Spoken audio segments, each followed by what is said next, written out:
This is the 20 Minutes of Influence podcast with your host, Greg Jameson. Influencer marketing is the process of identifying, researching, engaging, and supporting the people who create high-impact conversations with your customers. On each episode, I talk with industry leaders, business rock stars, and internet celebrities who contribute their knowledge about influencing others and growing your influence. Welcome to the 20 Minutes of Influence podcast. I'm your host, Greg Jameson. If you happen to be watching today's podcast instead of just listening to it, you'll notice that I've got a special guest with me. Abigail Manning and I have been friends for a long time, and I don't even know how long, but people that listen to this podcast on a regular basis are going to think either I only have my friends on here or I have people on here who I've never met before and have just wanted to be on my podcast. Sometimes there's people somewhere in between that are acquaintances and that I've known for a while, but I'm just getting more information from them. But Abigail and I actually have been hanging out for a long time, go to each other's houses for parties and whatnot. But a few years ago, she decided that not only was she going to be a business person in terms of doing interior design, but that she really had a lot more to share with people. And she's gone out and has joined kind of the public speaking circuit. And is helping people through a whole myriad of issues. But recently she put out a newsletter and blog post that I found was really interesting. And I was like, I got to get her on my show. And that has to do with us celebrating successes and why that's important in our business.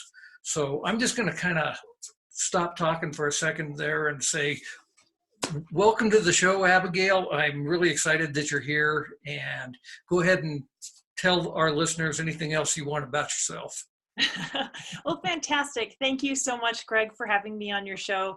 As you said, we've been friends for a long, long time, especially through my 22 years of running an interior design firm. And then you have been a huge encourager and supporter 3 years ago when I started Create Awareness, Change Lives. And so I can't thank you enough. You're absolutely authentic and sincere in your efforts and hopes for people.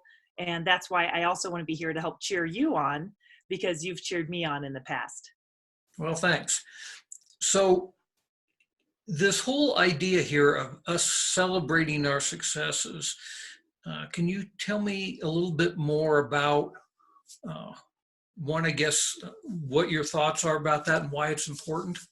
Absolutely. So my workshops and keynotes are all pretty much about mental health, mental wellness, so that we can become really strong individuals and build these thriving cultures. And what I found in my life, especially, I would have a goal. I would go after that goal. I would give up a lot. I would work really hard. I would fight the good fight. And then I'd get there and I'd be like, well, I listened to the old language that I was raised with, that, you know, you're not good enough and it's not so special and anybody could have done that probably faster and better than you anyway. And I found that I was never celebrating my successes. So instead of being encouraged that I hit a milestone, I was a little bit discouraged because I had so much farther to go. And it was like you're always running your tank on empty. And I realized when I wrote that blog post that that's not the way to live life. And that doesn't help me think bigger. And it certainly doesn't help anybody around me who's looking to me for maybe some inspiration or insights, or the people who are around me, like my colleagues, to think big, right? So I started thinking about it, that if I can't celebrate my own successes and I can't share that with other people, then how in the world are they ever going to really be authentically involved in my life and understand my struggles, and vice versa? It's all about connecting with one another and saying, I see you, I encourage you, and I'm cheering for you. And also, I'm a shoulder if you need one to lean on. Yeah, I think one of the things that happens so frequently is that if we are really out there celebrating our successes, we're afraid that we sound like a braggart. Yeah. Exactly. And that's the last thing that we want is a world full of like braggadocious, egotistical, because that's a slippery slope to narcissism. And there's a difference. I work with a lot of companies and corporations and C-level executives, as well as kind of supervisor positions, as well as military. And what I keep seeing is humble leadership. And in that humble leadership, um, it's almost like it's a mutually exclusive type of feeling. Like if I cheer for myself or show people what I've done well, it looks like I'm egotistical. And that's the last thing I want to be. Whereas really, it can be an opportunity to say, hey, Greg, I was really scared to do XYZ. I was afraid to make 20 sales calls. I was afraid to come on your podcast. And then you can talk about that and connect with people. And then they can look at you and say, I've had those same feelings too. And then what it happens is you build this unity where if we're cheering for each other, I know you have my back. I know you care about me. I know you see me. It's very different than being out there by yourself or saying, hey, everybody, aren't I great? Aren't I great? That's not the real point of celebrating or telling people some of your accomplishments is like to brag about you, but it's to bring people on board so that you're a team and you're unified. And I have energy and a win. Let me share it with you because it might give you some extra energy to go for your win. Yeah, we certainly don't want to sound like a politician. No. So yeah, I think it's really important that we do that as well. And quite honestly, I don't know that people in business really do it enough. I know that if there's something where you have a company and the whole company does something fantastic, you make some top 50 list or whatever, then maybe you use that in your marketing purposes and so forth. But it's really a question of celebration, like you said, of, hey, we did this, and it pulls the whole team together.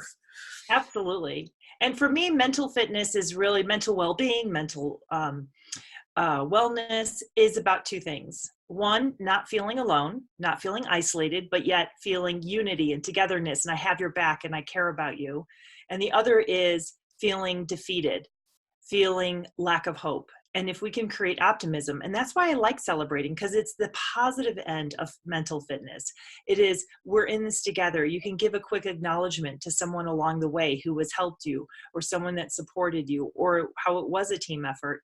And then it creates hope. Even if we don't win, for example, in business, the contract, the deal, we did a great job. We came together. And, John, I know last time you were really nervous to present. This time you look like you've been doing it for 20 years. Great progress, right? Success doesn't have to mean that we landed the biggest contract or won the Olympic gold. It just means that we're making forward movement and we see that in one another. We can acknowledge that in one another. And then we build this unity where I know you have my back and you care about me and you authentically see me. And you can also then, as an owner of a company, tell them, here's what I'd like to see you work on. Here's something I think that you can develop even more, right? So it can be constructive feedback as well that gets tied into it. And then people want to raise the bar. They want to go after a bigger goal. Yeah, and I think that what you were saying there about not winning the contract or whatever, sometimes when you don't win the contract, the fact is that you still won because you went through the process of figuring out the steps necessary, and now you know what to do for the next time. And because of that, it is a win. It's like, well, I learned enough that now I know that when next time I have a customer like this, a potential customer that fits the same criteria, I know what to do so that I can get that contract. So it's still a win. Absolutely. Absolutely. And it's a win also that you weren't afraid. You didn't play small. That's why celebrations help us think big and act big. So when we get worried about, will I fail? Then we start playing smaller. If we get worried and our thoughts are negative, like, what are they going to think about me? Or I am not good enough to land this contract, or I might get hurt, or I might be embarrassed, or anything of those negative type of mental thoughts, that's when we start playing smaller. Well, that doesn't serve the world.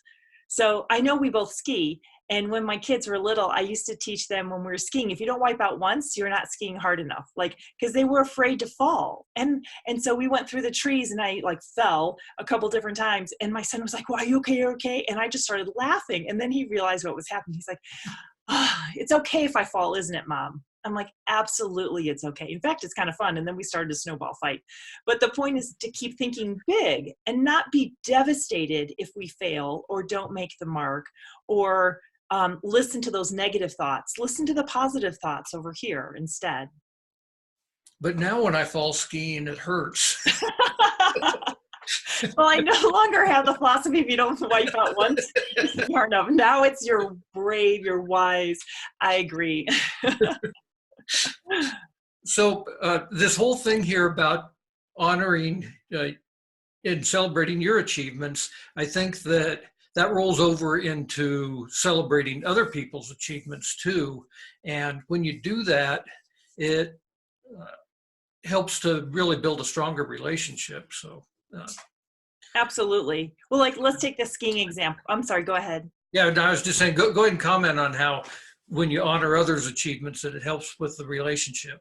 Sure. Well, let's say that you are an Olympic skier and you win. Well, you didn't win all on your own. You won because some parent drove you to the ski slope. Some person paid for those lessons. The coach showed up. The timer showed up. Maybe your uncle sent you, I believe in you. I can't wait to see you on the Olympic stage, and you were only, a card, and you were only 12. There's a bunch of things that go into developing who we are and what voices we listen to within our own selves. And so when you do have a victory, to honor that, to be able to say, and thank you to my uncle in Indiana who sent me a card back when I was 12 years old.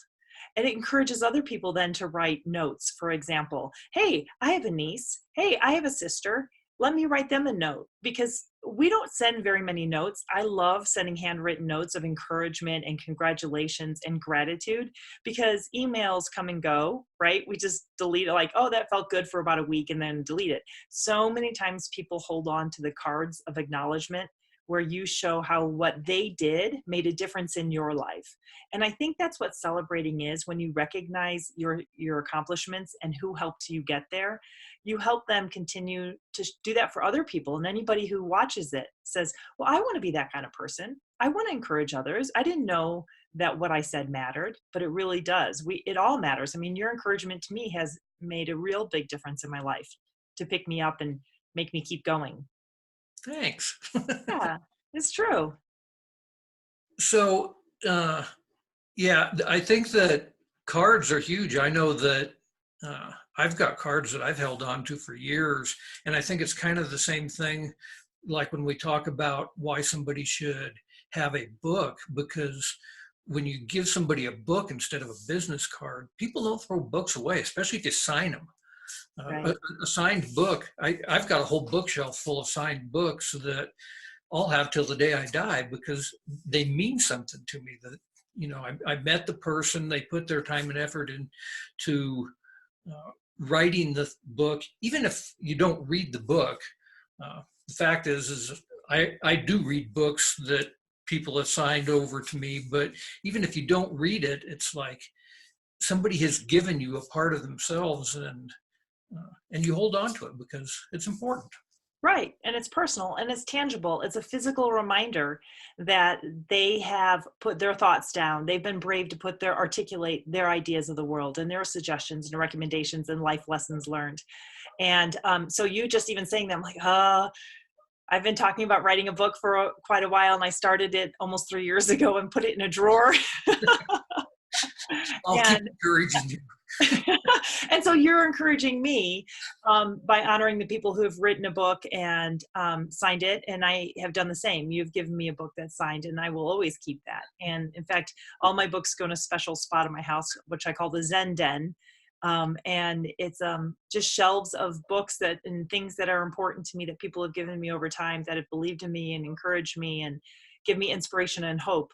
Because as we started, like, I don't want to be isolated and alone. I want to feel unified. And so even if they're not here, I can see the book. I can see the card sitting right here. Like, here's one I just got, and it says, the world needs your voice. It needs your talents. It needs you. And just randomly in the mail. I mean, and it has a lovely sentiment inside, but I put it right here on my desk because it's encouraging. And the same with books. Surround yourself with books that encourage you. Yeah. So we're going to take a quick break here. And on the other side of the break, I want to talk a little bit more here about some easy ways to express your pride in someone without sounding phony or stuffy. So we'll be right back to this.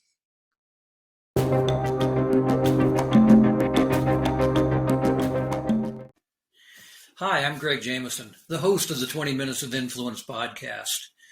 Every week, I not only have the opportunity, but the real privilege of interviewing experts in their field, true thought leaders, and I get to share this information with you.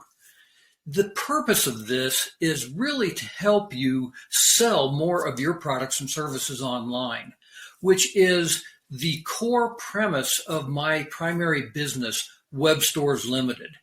At Web Stores, we go out and we create e-commerce websites for small businesses. Plus, we do internet marketing and digital advertising for those businesses to really help them sell more online.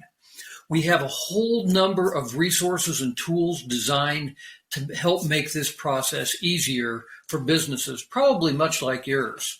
I've been the author of several #1 best-selling books, including Amazon's Dirty Little Secrets and The Influencer Effect, plus a whole series of online courses if you want to learn how to do this stuff yourself. The best way to remain in contact with me, besides subscribing to this podcast, of course, is to simply go to gregjameson.com/free gift, where I have a special offer for you simply because you are a valued listener to this podcast.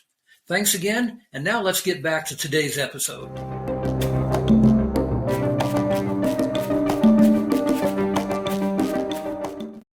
Welcome back to the 20 Minutes of Influence podcast. With me today is Abigail Manning, and right before the break, we were talking about really kind of simple ways that you could express your pride in someone without sounding phony or stuffy. So go ahead and give us some insights on that. Sure, absolutely. Well, you've heard me say the word authentic a couple times just in our conversation. That is a really big piece of what I teach people is who are you? Why do you think the way you think? Going deeper into that. And then is that who you want to be? And if not, change your behavior. But at all times, be authentic to the best part of you, right? So don't listen to any negative tapes like I'm not good enough or anything like that. Be who you really want to be and develop and work on that. And when you show up in the world can see that it's sincere, it's genuine, it's heartfelt. So if I talk to someone and I'm just me and I'm telling them what I genuinely see in them, and be specific, not just, this was a great talk. This was a great talk because it gave me inspiration. When you said ABC, it made me feel XYZ. Be specific in your praise and make it sound like you. Make it, people don't need to have, it's like parents. Parents, you can have two totally different type of parenting. The kid knows what you're saying, right? And the kid knows tough love versus, sweet love, that type of thing. So just authentically speak your truth in your own language. If you're not very good, or if you're like, hello, that was nice. And like you don't have the language skills, yourself, and you're like, I'm not very good at that. Then maybe write a card like we talk about. Maybe send an email. Maybe put that person's name in the newsletter with 3 words about why what they did mattered. Know your people. And if they really like a certain store, instead of just getting a generic gift card for like Amazon or Starbucks, like you see all the time, get a gift card for that specific store that they really like, and put it on their desk with I see you and you're doing a great job at, and then again, be specific. But whatever you do, make it sound truly like you and try to figure out what it is the other person makes them feel good. Like, is it public acknowledgement? Is it a written acknowledgement? Yeah, I actually got a phone call from a friend that I had not heard from in a couple of years. So he started out actually emailing me, And I said, hey, can we talk, and so I said, sure. And then he called me up, uh, and it ended up, we ended up going out to lunch together after we hadn't seen each other here for a couple of years. And it's sometimes just kind of reaching out and taking that step is really important. And it, Mhm. it does help you celebrate people's successes. I got to catch up with him, find out what he'd been doing. And it made me think so much that, that was really cool that he did that, that I started doing that. It's like, who have Right. I not talked to for a while that I need to call up and say, hey, let's go grab a beer? Yeah, absolutely. And it's, again, not isolating. It's saying, I see you. You're not alone in this world. I care about you. Um, and connection. Isolation is one of the downfalls for mental health. So when we start getting isolated, it's easier to become depressed. It's easier to go into cycles of addictions, and PTS, and then thoughts of suicide. So the more that we can surround ourselves by people who care, like I know, like I can call Greg up and have a beer, or a glass of wine. I like wine better. So Do that. we then it makes for a healthier, happier world. And it's those happiness factors that keep us moving forward in life. Like I was saying, that if we get our tanks so empty, it's hard to get up, it's hard to get going, and it starts small and it grows bigger. So why not keep filling it up with moments of happiness, moments of connection with other people that we care about? Yeah. Now you were talking here a little bit about mental health, and I want to kind of shift gears here a little bit. Not to talk about mental health per se, because that's not the purpose of the blog or the podcast here, but really to talk about your journey of kind of becoming an expert in this field, and how you've done a lot of the things that I tell people in any business to do, to go out there and start blogging, start speaking, start writing things, and getting yourself out there so that people know who you are. Uh, I'm curious as to what you have found, to what specifically you've done along those lines, and what you have found has really been effective for you to uh, become an acclaimed speaker now. Oh, thank you. Well, I think for me, it was tapping into speaking my own voice. So I came from childhood abuse by both my parents, and I experienced domestic violence. And when you go through those types of experiences, you're taught to be very quiet. You're not supposed to speak your truth. And so for me, I didn't want to live in that anymore. I had made a vow when I was 8 years old that I was going to end the cycles of abuse. So I did that. I raised my kids by myself since the time they were 5 and 2, and they're off doing amazing adult things. And this was when I said, okay, now I really want to be able to speak my truth and help inspire and encourage, or share what I learned the hard way, maybe share that with other people. So what I did is I started speaking and blogging so that I could develop my content, so I could develop my own thoughts. So I came from a double major with cognitive social and behavioral skills, or theories rather, and double major from Indiana University. I studied for 5 years on mental health and abuse and all of those different things. And what I did is, I'm not a person who's going to stand up and say what other people are doing. I'm going to just talk from my own perspective. So I made it my own language, my own artwork, my own definition. So people can't say, oh yeah, I've heard that before, right? That they can hear it maybe in a different way, in a way that's true to my voice, true to my experiences, that's optimistic and hopeful. And it's okay. Those were just experiences, and we can get stronger because of our struggles.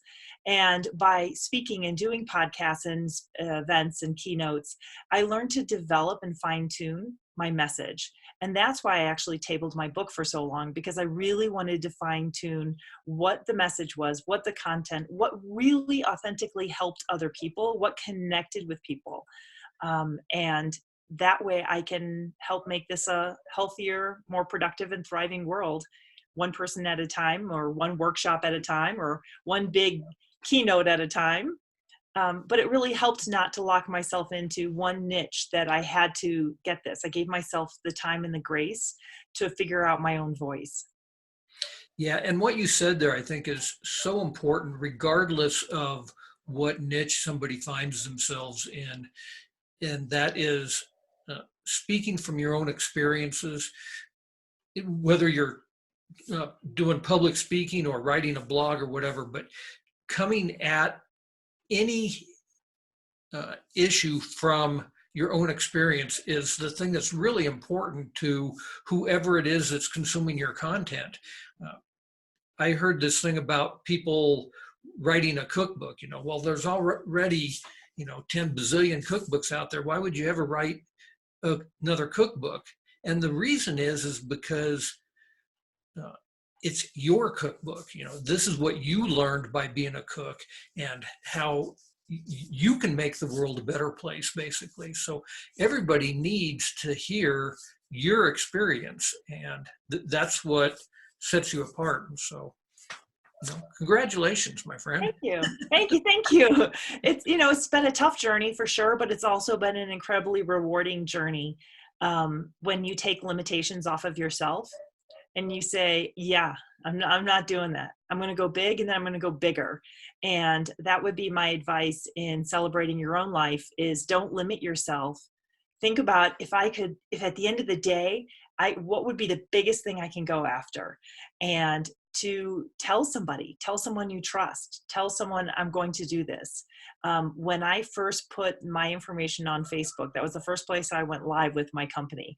I had to have a friend here, and I sat there in like a sick to my stomach panic moment. And she's like, I don't care how long it takes for you to press enter. I'm going to stand right here until you do. And I just started laughing. I'm like, okay, well, you can't stay here all night. So I guess here we go. And having that. And then she and I still celebrate that, right? And now it's funny that was such a huge emotional hurdle for me compared to what I've done since then. So I encourage people to celebrate the small accomplishments and then think big and then think even bigger than that and keep moving towards those and tell people around you so you can celebrate one another. Awesome information here today. Is there, before we wrap up, any kind of final thoughts that you want to leave with people or a website you want to point them to? Sure. Well, I love hearing people's experiences. I love hearing where they took a tragedy and they turned it into triumph. They took a struggle and they made it into their strength. And so if you'd like to share one with me, please feel free to reach out. You can contact me at ca-cl.com. That's Create Awareness, Change Lives. And if you want more information on mental health and abuse in specific, you can go to abigailgmanning.com. And on both of those websites, you have my contact information. You can ask to join our newsletter. It's free. I'm happy to send it to you. And I would love to cheer for you. Great. I'll make sure that those URLs are in the show notes as well. And just want to really say thanks, Abigail, for being here today. It's been a lot of fun. Wonderful. Same here, Greg. Thank you. Thanks for listening to today's episode of 20 Minutes of Influence. If you enjoyed today's podcast, please leave a review on iTunes or wherever you listen to your podcasts. And if you are interested in booking myself as a speaker at one of your events or are interested in any of my coaching programs, please visit gregjameson.com.